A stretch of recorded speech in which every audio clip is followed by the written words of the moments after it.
7 years ago, I was shot by a young man who laughed with a gun in his hand. I promised myself that he would not take away my laughter, and that even though his bullet stopped me from ever being able to walk again, I will never forget how to dance. Filmmaker Shelley Barry is a remarkable woman whose life story reminds us that no matter what happens in life, your dreams are always worth fighting for. When all you feel like doing is giving up, life still beckons you and you respond, fighting and moving once again towards your dreams. Hello. Hello, you. Hi. How are you? I'm good. That's good. You're used to telling other people's stories, and now here you are telling your own. How does it feel for you? Everyone has a story to tell, every single person, at least 1 million stories to tell. So, And how does yours begin? I was born in Port Elizabeth in 1971. It seems like such a long time ago. Actually, it is. Only child, lived in a very extended family environment. Lived with my gran and my aunties. Big family. I grew up in a place called Causton, which was a rather dull neighborhood, except for the disco, the bioscope, and the library. It wasn't the most inspiring place to grow up. I think because I was an only child, I had to rely on my creativity a lot. I used to make up stories. That's what I remember about being a child. I used to make up stories in my head a lot of the time and play out these very complex characters. And we didn't have money to go here, there, and everywhere. And also because of apartheid, we were limited to where we could go. So it was about being inventive, and it was about being creative. Absolutely anything was possible in your mind. I think that was something I discovered, that no matter what your circumstances are, in your head you could go anywhere. The family got together on a Sunday. You know, you can be sure that Shelley will have the little ones in the corner there, and she'd be arranging and she'd be giving them characters, and then they would play a little bit of a concert and a play. So she's always very much involved in wanting acting. I mean, my favorite place was the cinema, and my mom took me there for the first time when I was 8. And I saw Annie on the big screen, and that was the end of that for me, because I was transported into this other little girl's world. And I just found it so amazing and fascinating. I think it was from that moment on that I told my cousins, one day I'm going to be a filmmaker. You're going to see my movies on that big screen. I had no idea how it was going to happen, but I felt very sure that that was my destiny. You didn't study film. What happened to the dream? As I grew older, the dream of becoming a filmmaker started becoming it seemed like a more distant and impossible dream, seemed a bit more like a fantasy. I had to go the safe route, which was studying to be a teacher. And I used to dream of having a camera, just a camera, if only could have a camera, you know. Anthea Carolus is Shelley's best friend. They met while studying drama at university and have been working on projects together ever since, sharing their creative passions. Shelley talks in pictures. She always has. Even from a theatre point of view, she could make me understand immediately what she wanted out of anything, because she spoke in a way that I saw the picture exactly in my mind as she wanted it to be. And as we continued working, she said, I really think that I'm actually meant for film. Shelley got a degree in drama and English and then left for Japan to teach, but she was homesick and returned after just a few months. Then she went on to postgraduate studies at UWC. So tell me about your days on campus. Gosh, it was so long ago, Lisa. Did my honours degree in English. And that was mainly because they offered some theory classes in film. You were studying film for the first time after having that dream when you were a little girl. Absolutely, yeah. So it was like Hitchcock, I think it was a real time of innocence in a way. Absolute innocence. Life was free and wonderful, and it was a very heady time where everything felt possible. After I completed my honours degree, I wanted to work, and I had the opportunity to go for an interview at a Technikon in Belleville to lecture in communications. And that is when life took a completely different turn.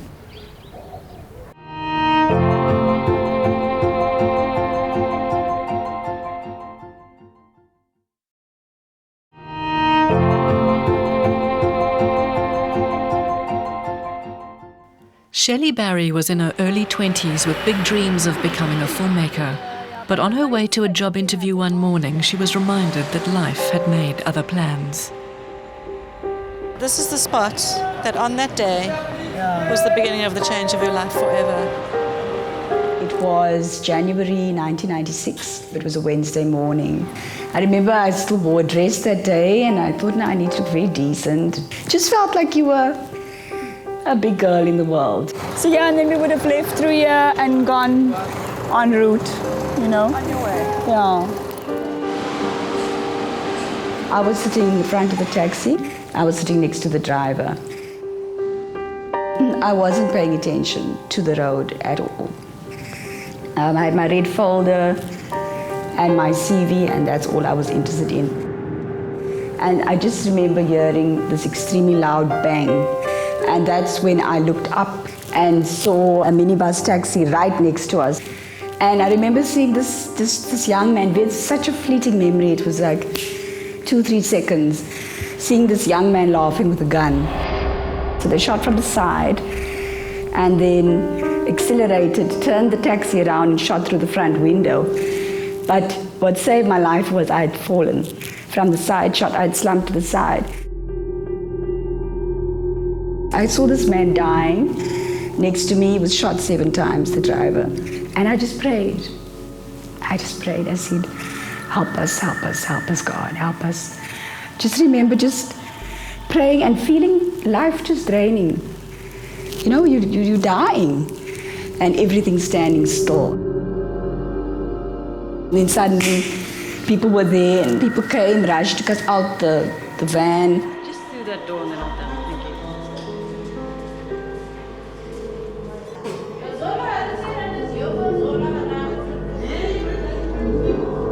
I called my family, said she's got a maximum of 3 hours.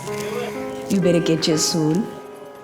On the first night we went to hospital, one of the doctors came in here and he said to me that she's not going to make it. We got to, being a Catholic background, my sister and Nan, you know, the 2 priests came in after each other, gave her the last sacraments, you know, say prepare you for death and blah, blah, blah, because this is what everybody said, that she won't make it the next day. But I knew in my heart when I saw my child that, you know, she's a fighter. I knew she could fight.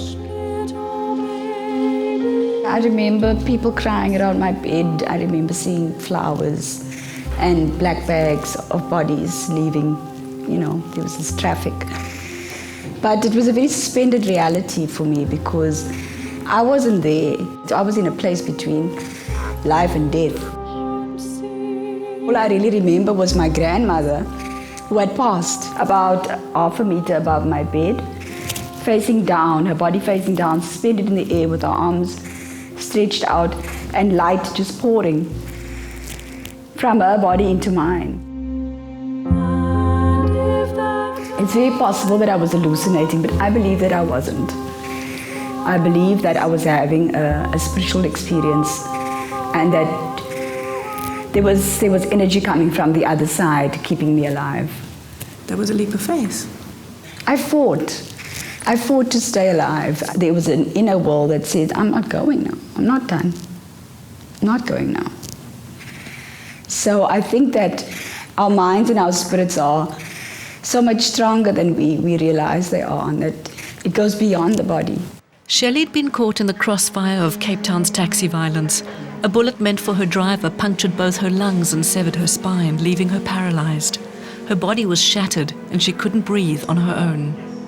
They did an emergency tracheostomy on me because I couldn't breathe, but they put it in the wrong place. And that caused damage and trauma to my vocal cords. I have a hole in my throat. In this hole, it's a tiny tube that makes me breathe, makes me speak.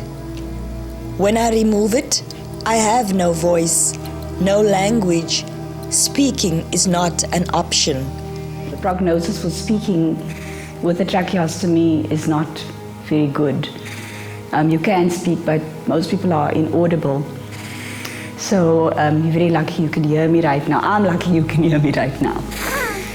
Because I managed to master getting a voice back, which was just practice. speak I must, because I was almost silenced. I speak simply because I am here. My family was very much there for me, my friends, everyone. But I was so depressed and shocked, and I wasn't very engaging, to say the least. And I wasn't interested in therapy. They tried to get me, a psychologist to speak to me, and I just told him to go away. I have nothing to talk about.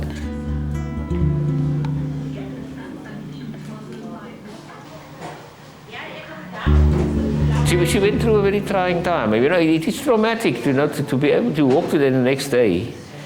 You can't walk. And she does burst out in things like saying to her, says, yes, but I still want to do that. I still want to have babies, because she realized none of these things were going to be possible. I think one of the first things you think of when you know you're never going to walk again is, how are you going to live? How are you going to work? How are you going to maintain a relationship? The things that matter to a young woman. And I wondered, particularly now, well, the film dream is definitely dead. It's gone. There's no ways. That I may as well throw out the window, because how am I going to make films in a wheelchair? It's just not an option. It felt like I'd survived, but life was over. It's just like there's nothing. It's like a deep emptiness, I think, is the only way to describe it, where you numb in a way. You can't feel anything. Nothing brings you joy, I was lucky enough to have a room overlooking the mountain. And I think in a way, in those bleak days with those white walls and my name on all these charts, watching the animals on the mountain was just something that just kept my sanity going. I just watched them arriving in the morning, they chill the whole day, and at night they go somewhere. Eventually, Shelley came to a turning point. Would she stay locked in her depression or make some key decisions about the rest of her life? It was a reckoning that would shape her in the deepest possible way. My mother was very instrumental, because as much as she was there every day at my bedside and loved me and supporting me and crying with me, she also just told me one day, oh, for God's sake, stop feeling so sorry for yourself. You've got your brain, you've survived, you've got a life, you're talented, you're still going to make your greatest work. And that is when a shift started happening in my mind, where I thought, well, why can't I make films from a wheelchair? What's wrong with making films from a wheelchair? It'll still be a different angle if I'm shooting. Surely I can still direct. Surely I can still make this happen somehow. So I had a choice. I could either sit in a corner and be miserable and pathetic for the rest of my life, or I could live my life. And I made a conscious decision to live my life and to be grateful to still be here. What enabled that choice? It's not something that happens overnight. It's a process, and it comes from a lot of love and support and having faith. My faith had to come back to me.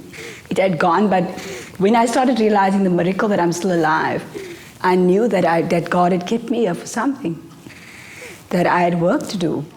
I think the leap of faith is, when she was lying in hospital there, when she fought back, I think she realized that that God was with her, that God would pull her through. And I always believed in being positive, and it's something that was instilled in me, and I could rely on those resources too, and knowing that we are powerful beings, but we need to acknowledge our own power. And when we do, something opens, a way opens, something just cracks open, and there's life again. Teaching herself to speak again and determined to get out of hospital as soon as she could, Shelley was back in the world within 4 months. But her body had taken a beating, and the world she was re-entering was a very different one. When I saw her for the first time, I really realized that the extent and the toll that it had taken on her body. She was extremely thin. She still had a smile on her face, but the smile was weaker. I just had the feeling that here's my friend back, different, in a mobile, jetting around the place, different, but my friend still nonetheless. So how was it for you to be in a wheelchair and go out into the world for the first time? I think the first time I was in a public space in a wheelchair, it was very scary because people stare at you all the time. They still do, but now I'm used to it. I remember the first time being back in the supermarket, just buying groceries, just seeing how the world negotiates you. You have to constantly say, excuse me, you have to pass by, you can't reach everything. And it was hard. And I realized that there's no way I'm going to sit in this wheelchair and not become an activist, because I recognize the rights of people with disabilities are very, very low on the radar of the bigger plan, you know? Shelley's activism drew attention, and she was offered a job in the President's office working to protect the rights of the disabled. She'd found a calling. I was asked to coordinate Nelson Mandela's Guard of Honor for his 1997 State of the Nation address, because he didn't want the military, he wanted people with disabilities. He met us all after the ceremony and introduced himself to every single person in the room and got to know their names and know about them. So, I mean, I remember this moment of meeting Mandela and thinking, wow, where is life taking me now? It was a real highlight, a highlight I hadn't ever had a dream about or expected. But when I was in it, I knew that God had a serious plan for saving me. For 10 years, Shelley was a woman at work, passionate and contributing in an area that she'd never imagined. Then out of the blue, a friend told Shelley about a scholarship to study film overseas, and she applied. I was given a letter that came into my inbox one day, and I double click, and I close my eyes. I open my eyes and I read the first line. We're pleased to inform you. Oh, that's all I needed to read. And in that moment, I felt anything is possible. Anything is possible, and I am out of here. I'm going to study film.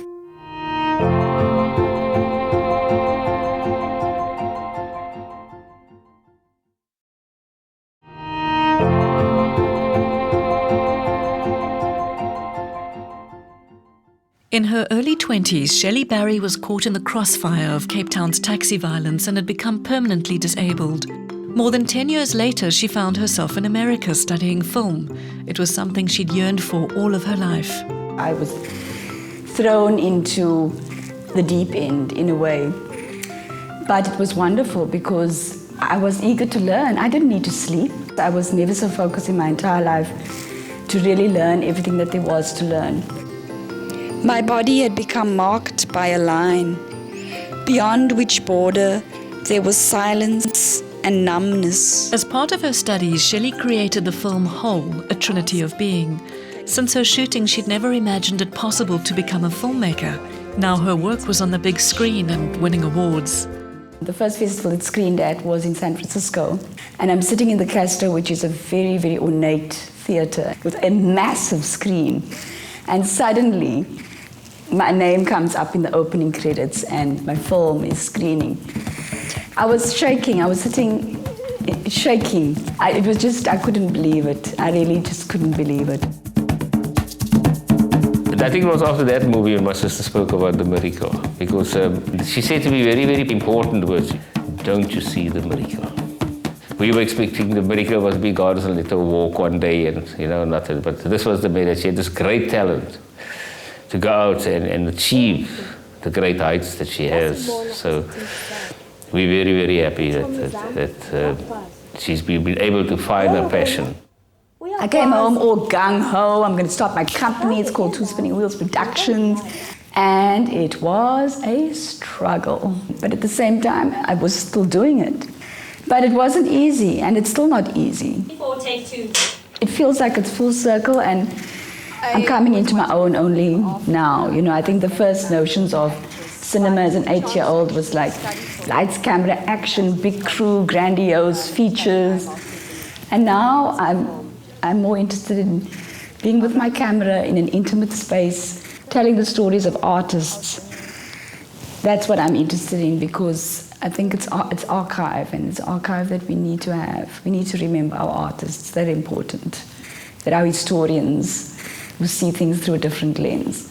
What are you up to now? What are Shelley Barry's current projects? I'm making, I think, one of my most important films, which is a film on the poet James Matthews, who is 84, and I've been tracking him for a year, from his 83rd to his 84th birthday. Madiba's health is a tragedy for the nation.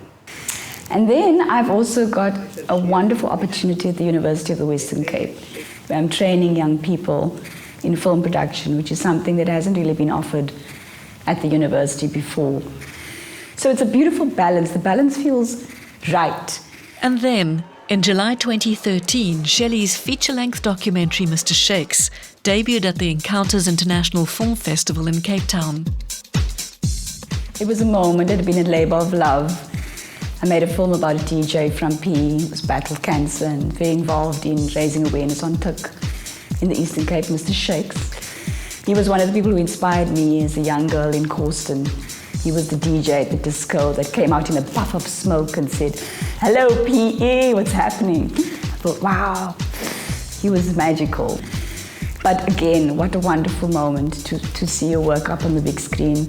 You know, the way she has come through this and her determination, you know, to want to be a filmmaker. And eventually, you can go into a theatre. And what was amazing for me was, people were turned away. There was no more seats left in the house. She charts her own path, even where others have walked before her. But she's wheeling through it. Your story is one of dreams, of a little girl who had a big dream. And then you were cut down. I can't imagine a different story. Can't imagine where things would have gone, because it was meant to happen, and I feel a very strong sense of my destiny. And I do believe that there is a plan. I think my story is a means of hopefully inspiring other people that no matter how hard it might seem or how impossible it might seem, it is actually possible.